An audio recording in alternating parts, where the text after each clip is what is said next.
What's up guys, welcome back to another YouTube video. Today we're going to be looking at some motion graphics templates that I created for you guys in After Effects, which you can now use in Premiere Pro. I've made them 100% customizable for you, so they're really nice to use. These include TikTok, Twitter, Twitch, YouTube and Instagram.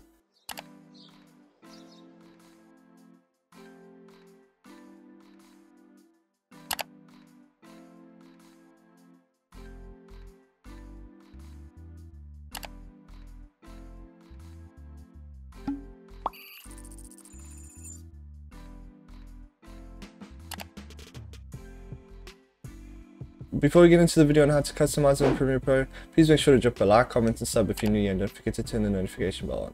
Hope you guys enjoy the video. So the first thing you want to do is click on the link in the description, which will take you to a PayHip website where it shows you the animations as well as a brief preview of them. From there you want to click buy now. You'll have to have a PayPal account, or you can do a debit or credit card purchase. For this example I'm going to be using my PayPal. Once you've clicked purchase, a download now button will pop up, and then a RAR file will pop up, and then you have to download that. Once that's finished downloading, you're going to need a RAR extractor. I'd highly suggest WinRAR. I will put a link in the description for it. Once you've got WinRAR, right click on the file, say extract to YouTube buttons for sale. Once you open the file, you'll see all 5 animations as well as the default fonts. These you'll have to download, which you can hover over, right click and say install. This will then install all of them. As you can see, I've already have them installed. Once it's finished installing, you can now open up Premiere Pro. Once you've opened up Premiere Pro and you've dragged your footage in that you're going to be placing the lower thirds on, you must go up to the Windows tab, go all the way down to Essential Graphics and open that tab. It will then pop up on one of the sides of your screens. Mine is on the left. You can move it around just by hovering over the Essential Graphics if you like, and put it in a different area. From there I'm going to go to the original folder I extracted from, select them all and drag it into my Essential Graphics tab. Once dragged in, you can search up buttons in the tab and then they'll all pop up for you. Now we're going to go into the customization. So for instance, I'm going to be doing Zach James's. You can drag it into your sequence like that, make it a little bit bigger. To customize the lower thirds button, what you want to do is click on it, and then in the Essential Graphics tab, some options will pop up for you. For this example, I'm going to be customizing it to look more like Zach James 007's. So what you want to do to change the profile picture is you go to Profile Picture tab, click on the 3 lines, and then say Replace from Explorer.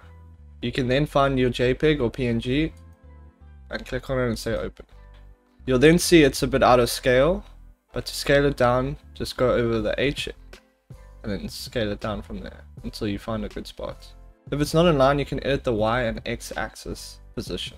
If you do not have a transparent PNG, make sure you set the background to the same color as the profile picture. You can do this by hovering over the ink tool and then clicking on your profile picture. Now that we've set up the profile picture, we can change the name. If you want the follow font to match the username font, go to the follow button and then look for your text properties and then go change it to the exact same one. Because you've now changed the font, it's going to look a little bit different, so you can reposition it.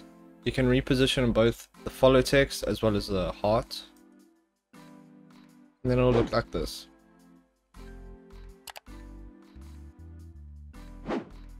If for some reason you want to change the color of the Twitch buttons, you can easily do this by going to the follow button, change that to, for instance, the same color as Zach, which is blue. Now the button's blue, and then you can also change the color of the Twitch icon, which is in solids, and then Twitch background. And then also, if you'd like to change the border of the profile picture, go into your border, and now you have fully customized it to look like your branding.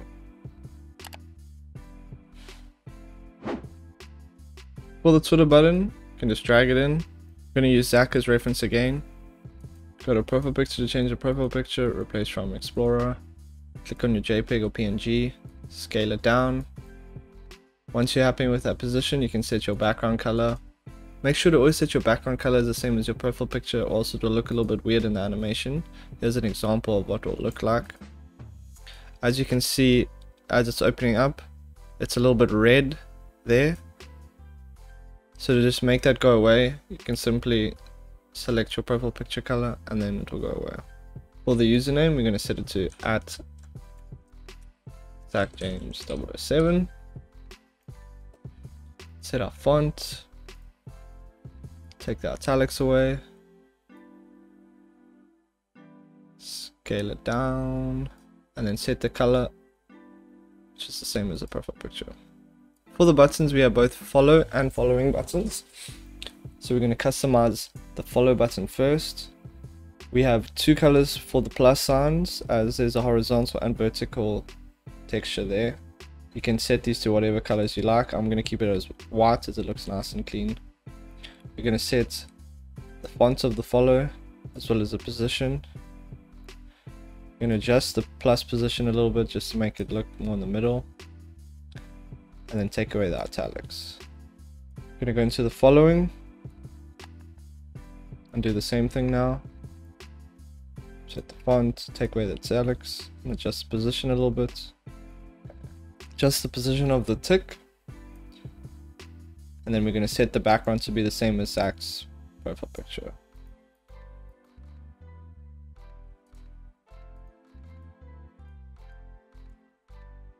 Once you're happy with that, we can render it in and out by clicking I and O on the in and out points and then pressing enter to render.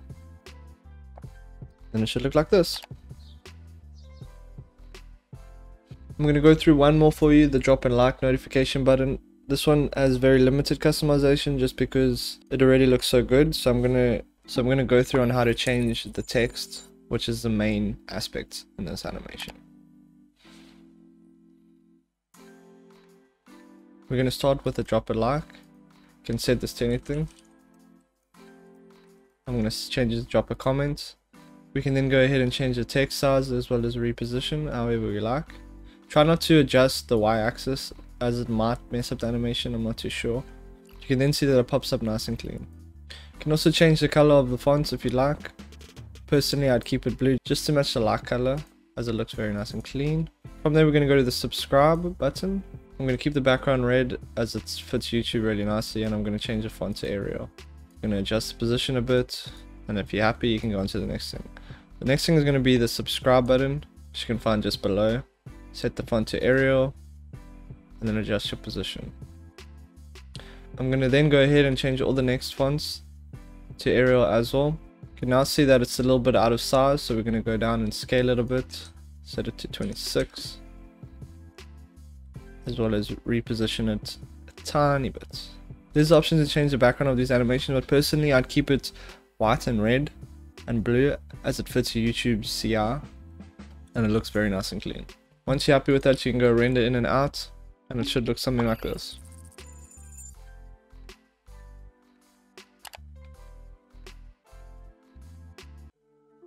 If you've made it this far in the video, I really do appreciate your support. In saying that, the first 25 people to share this YouTube video on their Twitter and tag me at SquonkyZA will receive 50% off this bundle. Thank you guys for watching, and I hope you guys have a good day.